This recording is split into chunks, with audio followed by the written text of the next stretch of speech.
मित्रों, मेरे साथ अपने मुजफ्फरपुर प्रवास में कई लोगों से मैंने आपको बातचीत सुनाई है। अभी यहाँ के बार एसोसिएशन के बहुत सक्रिय और जाने माने एडवोकेट अधिवक्ता ललितेश्वर प्रसाद जी हैं, ललितेश्वर प्रसाद सिंह जी हैं। ये सिविल के अच्छे वकील माने जाते हैं। ये मत समझे कि मैं इनका एडवर्टीजमेंट कर रहा हूँ, मैं इनको जानता हूँ। ये बताइए ललितेश्वर जी, ये जो उत्तर बिहार का केंद्र है मुजफ्फरपुर, यहाँ जो सिविल का मैटर आता है उसमें सबसे ज्यादा सिविल के मामले क्या होते हैं? सबसे ज्यादा सिविल लैंड डिस्प्यूट जो है, लैंड का लिटिगेशन जो है, सबसे ज्यादा कोर्ट में उन्हीं का डेमोनेंसी रहता है। और सबसे ज्यादा जटिल और time taking matter land dispute है।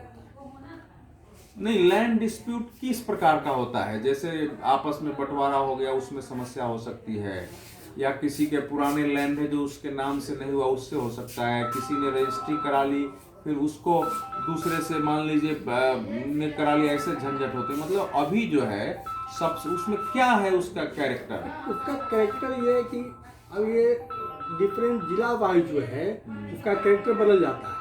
जैसे मोतिहारी जिला है, मुजफ्फरपुर जिला है, तो मुजफ्फरपुर जिले में सर्वे जो 1962 में हुए, उससे रेक्टिफिकेशन से संबंधित किसी का जमीन किसी के नाम पर सर्वे हो गया। अच्छा। तो ये प्रॉब्लम मुजफ्फरपुर जिला और मोतिहारी जिला में ज्यादातर आते हैं। अच्छा। और दूसरी जगह तो टाइटल हमारा जमीन है, मुझे बेचना चाहिए, और वो जमीन किसी दूसरे ने बेच दिया। अच्छा। हमारी बहन ने बेच दी, हमारी माँ ने बेच दी, हमारी और भगिना ने बेच दिया। अब वहाँ ये हो रहा है कि टाइटल का डिस्प्यूट जो है, और आज के खास करके जो नया कानून आया है, जब से इंडियन सक्सेशन एक्ट में अमेंडमेंट हुआ है, और उसमें जब डॉटर्स को इक्वल राइट दे दिया गया है, उसके बाद से लैंड डिस्प्यूट की समस्या ज़्यादा बढ़ गई और जटिल भी हो गई है। कि एक फैमिली में पहले डॉटर को राइट नहीं थी, अब डॉटर को राइट इक्वल स्टेटस मिल गया है। तो जो डॉटर आज की तारीख में नहीं है, उनके जो लड़के हैं, भगना है, भगनी है, उस सभी वो अपने ममहर के प्रॉपर्टी को बेचना शुरू कर दिया है। चाहे जो लैंड ब्रोकर लोग हैं, उनका गलत इस्तेमाल करके सस्ते दाम पर जमीन लिखा लेते हैं, घर लिखा दे रहे हैं, वैल्यूएबल जमीन लिखा रहे हैं सस्ते दाम पर। तो ये प्रॉब्लम आज दिनों दिनों प्रॉब्लम ज़्यादा सिविल कोर्ट में बढ़ता जा रहा है।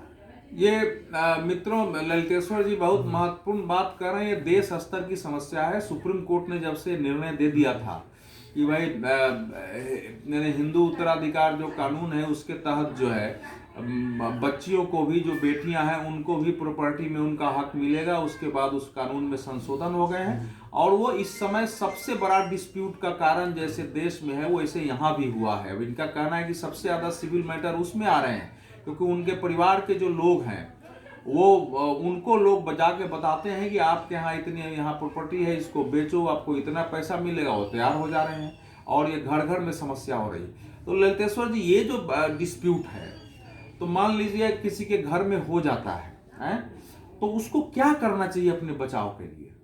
अपने बचाव के लिए उसमें ये है कि जब से कानून इफेक्टिव हुआ है, कानून इफेक्टिव के बाद ऑलरेडी लॉ इन्फोर्स कर गया, तो अब उसमें जो भी बंटवारा करेंगे आप, तो उसमें बेटी को आपको इक्वल शेयर निकाल देना पड़ेगा। अच्छा। और उससे बचने का है कि उसका इक्वल, या फिर उनपे उनका कॉन्सेंट लेकर के आपको आपस में जो आपसी बंटवारा करते हैं, उनके कॉन्सेंट से आपसी बंटवारा कीजिए। वो अपना बेटी को जो राइट मिला है, लीगल राइट, वो राइट को अपना फॉलो करके अपने भाई को या अपने भतीजा को दे दे, ताकि इन फ्यूचर जो है वह लिटिगेशन, उनका जो आने वाला सक्सेसर होंगे, औलाद होंगे, उसको जमीन को नहीं बेच पाए। तो वो कैसे फॉरगो होगा? और कि वह राइटिंग में कॉन्सेंट देंगे, जो आपसी बंटवारा होगा भाइयों के बीच में और बहनों, रजिस्टर्ड कराना पड़ेगा। किस कोर्ट में होगा ये? वो रजिस्ट्रार क्या होगा, जो जनरल रजिस्ट्रार होते हैं, उस कोर्ट में रजिस्टर्ड बंटवारा मान होता है। उसमें क्या लिखा जाएगा? उसमें आपसी बंटवारा पत्र होता है, और उसमें सब जितने भी प्रॉपर्टी के शेयर होल्डर हैं, सबका उसमें नाम रहता है।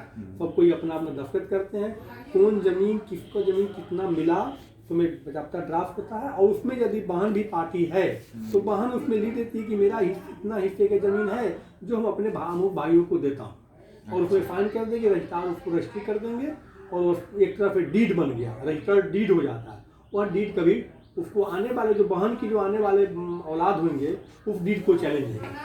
तो हमने ये भी सुना है कि जो जैसे बहन की मृत्यु हो गई और उनके पुत्र के भी पुत्र हैं, वहां भी बहुत सारे प्रॉपर्टी के धंधा करने वाले गांव के लोग पहुंच के कहते हैं कि तुम्हारी प्रॉपर्टी पड़ी है, तुमको पता है, तो ऐसा केसेस होगा तो क्या उसको भी मान्यता मिलेगी उस जमीन में? यदि यदि बहन अपने लाइफ टाइम में अपना जो हिस्सा है वो हिस्से को भाई को दे दिया, फरोख्त कर दिया है रिटर्न में बाय रजिस्टर्ड डीड के द्वारा, तो उसके जो आने वाले औलाद होंगे उसको वह चैलेंज नहीं करेंगे, उसको वह उसमें नहीं ले पाएंगे। यदि बहन अपने हिस्से के बारे में कोई बगैर कोई लिखा पढ़ी का मर गई तो उसका जो राइट है, लीगल राइट है, बहन का जो राइट है वो उसके औलाद में भगना भगनी उसमें इन्वेस्ट कर जाता है और फिर उसको राइट को इस्तेमाल करता है। नहीं, ये सक्सेशन एक्ट बनने के बाद, सक्सेशन एक्ट जब नहीं बना था इस ढंग से, तब तो किसी ने इस दिशा में सोचा नहीं था। नहीं, जब बन गया है उसके बाद का ये मैटर हो गया, उसके पहले मिला हुआ 50 साल पहले का 50 साल पहले का नहीं, जो जिस दिन से अमेंडमेंट आया है उस दिन से ये कानून इफेक्टिव है। नहीं, मैं ये पूछ रहा हूँ कि जिस दिन से कानून आया है, मान लीजिए कानून आने के पहले किसी की बहन की मृत्यु हो चुकी हो, या मान लीजिए इस घर में उनके भाई भी नहीं है, किसी की बुआ की मृत्यु हो चुकी हो, उसके पुत्र भी हो, अगर उसके बाद वो दावा करेंगे तो उसमें प्रॉपर्टी में हक मिल जाएगा उसको? उसमें प्रॉपर्टी में कंडीशन ऑनरेबल सुप्रीम कोर्ट ने उसमें कंडीशन लेट डाउन कर दिया है कि यदि जिस समय लॉ आया है, अमेंडमेंट हुआ है, और उस समय यदि प्रॉपर्टी का बंटवारा नहीं हो पाया है इन राइटिंग, तो ऐसे परिस्थिति में उनको राइट मिल जाएगा। यदि प्रॉपर्टी का बंटवारा हो गया है तो उनको राइट नहीं मिलेगा।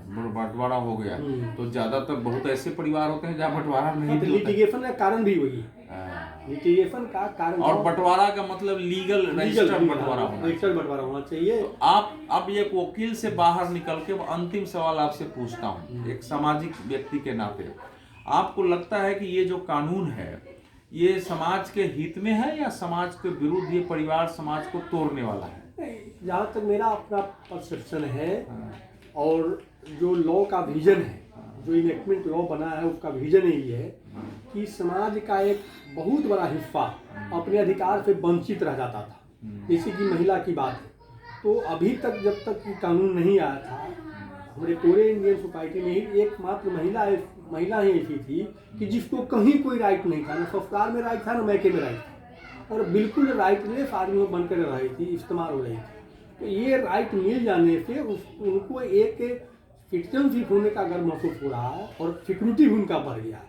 ये ठीक है कि नया कानून आया है जिसके चलते लिटिगेशन उसका इस्तेमाल लोग कर रहे हैं, दुरुपयोग ज़्यादा कर रहे हैं, लेकिन इस कानून के आने से महिलाओं के लिए खास करके बहुत बड़ा आत्मसंबल मिला है। नहीं, ससुराल में तो महिलाओं को हक था। नहीं, ससुराल में महिलाओं की हक नहीं थी, ससुराल में महिलाओं की हक कभी हुआ ही नहीं। उसके जब कोई नहीं, अगर पति की जो संपत्ति है उसके मरने के बाद उसकी मिल्कियत किसके हाथ हो जाएगी? पति के मरने के बाद उनका जो प्रॉपर्टी है वह उनके वाइफ पत्नी में और उनके बाल बच्चे में जाता है।